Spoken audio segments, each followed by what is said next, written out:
your first question. நீங்க கேட்டு ரொம்ப பொறாமப்படுற ஒரு வாய்ஸ். முகமது ரஃபி. உங்க வாய்ஸ் யாருக்கு ரொம்ப நல்லா செட் ஆகுதுன்னு நீங்க நினைக்கிறீங்க? ரஜினி, கமல்? அவங்க ரெண்டு பேர்ல யார் நல்லா நடிப்பாங்களோ என் பாட்டு அவங்களுக்கு நல்லா சூட் ஆகும். உங்க வாய்ஸோட சேர்ந்து பாடுறதுக்கு ரொம்ப ஆப்டா மேட்ச் ஆற ஃபீமேல் வாய்ஸ் ஜானகி அம்மா, சித்ரா, சுஷீலா அவர்கள். ஜானகி அம்மா. எந்த மொழியில பாடுறது உங்களுக்கு ரொம்ப ஈஸி? தமிழ், தெலுங்கு, ஹிந்தி? தெலுங்கு. ரீமிக்ஸ் பண்ற கலாச்சாரத்தை பத்தி உங்களோட கமெண்ட்ஸ்? அசிங்கம். எஸ்பிபி சரண் உங்களுக்கு ஒரு ஆக்டரா பிடிக்குமா, சிங்கரா பிடிக்குமா? ஆக்டரா பிடிக்கும். ஆக்டரா உங்களுக்கு பிடிச்ச என்னது ரொம்ப பிடிக்கும் உங்ககிட்ட? Is a very very sensitive artist. அது சீரியஸ் எடுக்கல, அதெல்லாம் சொல்றது. கங்கையரமன் சார் கிட்ட உங்களுக்கு பிடிக்காத விஷயம்? ஒண்ணுமே கிடையாது, எல்லாமே பிடிச்ச விஷயம் தான். I love this boy.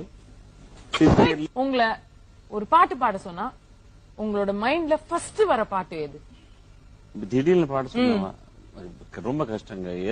Anything will come. Current சிங்கர்ஸ்ல உங்களோட favourite singer, male female? Shreya Ghoshal and Sonu Nigam. Yesudas sir பாடின பாட்டுல நீங்க பாடணும்னு ரொம்ப ஆசைப்பட்ட பாட்டு? நிறைய இருக்கு. விழியே கதை எழுது, கண்ணீரில் எழுதாதே மஞ்சள் வானம்.